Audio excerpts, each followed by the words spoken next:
Coming together to talk about a very important subject, by the way, human rights and how business can support that. It's a great sign of respect to incorporate today, these days, it's generally a speech.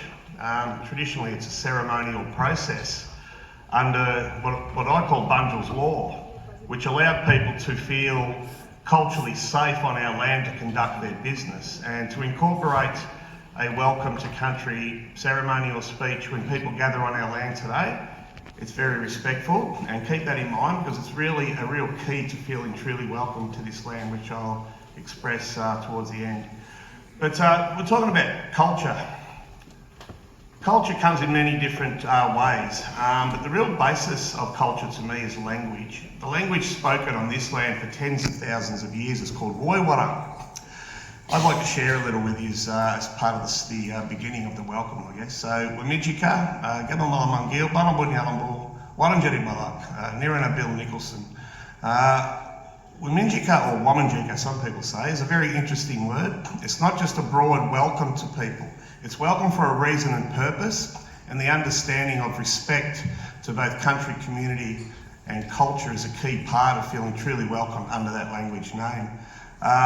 Gabamala Mungil's a greeting, so hi, how are you all? Hope you're well. Balamun Yalambu, Warranjeri Balak, it's a good day from the Wurundjeri people.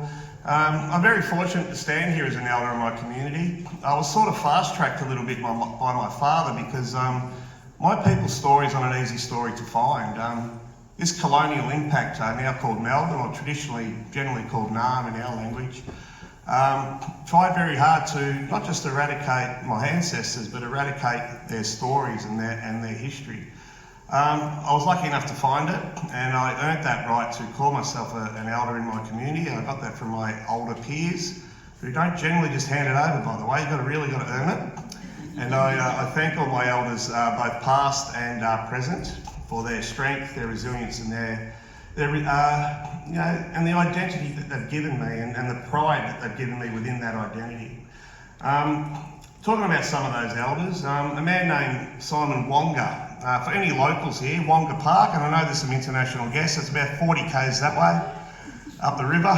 Wonga was the son of very esteemed Nuttingita, or spokesperson of our people, a man named Billaballeri, who met I call him the funny name fella. His name was John Batman, who's considered the founder of this city. This city was almost called Batmania, by the way, which I find quite interesting. But Wonga was our first land rights advocate, taking that lead from his father, trying to acquire land for his people's future. His predecessor, a man named William Barrack. Now, Barrack, talking about human rights and rights of people, that wasn't even a concept in the early colony for Aboriginal people in this part of the world, generally the whole country, I believe. Barrack did not accept that. Barrack fought very hard for the equality of Aboriginal people in his era. His era, I guess, from born in the 1820s, 10 years before white man's arrival, and lived through 80 years of their impact. And for those that aren't local, there's a building just up the road here. It's got these sort of white balconies on the front of it. If you get enough distance and enough elevation to see the building that way, you will see his face appear. And that was a design to sort of symbolise him looking down to his sacred river, the Birrarung. And we are the last sole surviving clan of that river, now not misconceived in history as the Yarra River.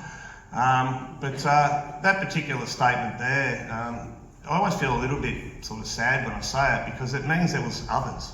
And I'd like to not allow them to be forgotten. And every time I do a welcome to country, I like to acknowledge all the clans or family groups that are no longer with us from the impacts of the colonial invasion on their lands. And as I said, we had 8 different clans and only one got through. And so I'd like to acknowledge all the clans from not just here locally, but all throughout the rest of the country. Any elders that are here today, and just generally too, cultural leaders of any cultural identity. I hope that embraces people that aren't quite identified as elders, but our younger generation coming through. In my particular family, wow, they blow me away. We've got a really great future ahead. They're strong, they're warriors, and they're going to fight hard for their people's future. And and the prosperity that we should enjoy on our lands, as we did for thousands of years prior. Community leaders here today, if you want to get a bit of a sense of Wurundjeri cultural leadership, humility is a real key word that relates to it. You know, people that take their community's wants and needs over their own, and in turn their community looks after them. That's a real key aspect, and anyone who leads a community like that, I respect and acknowledge. And I've got to mention environmental leaders too. You know, with business and so forth, always consider the impacts on the environment, because if we don't... Bunjil's law. Bunjil's our creator spirit, by the way, represented in 3 different ways, but the main way is the great eagle of this land.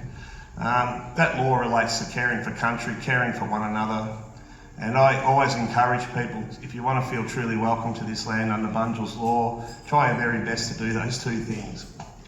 The colonial impact was great, as I said.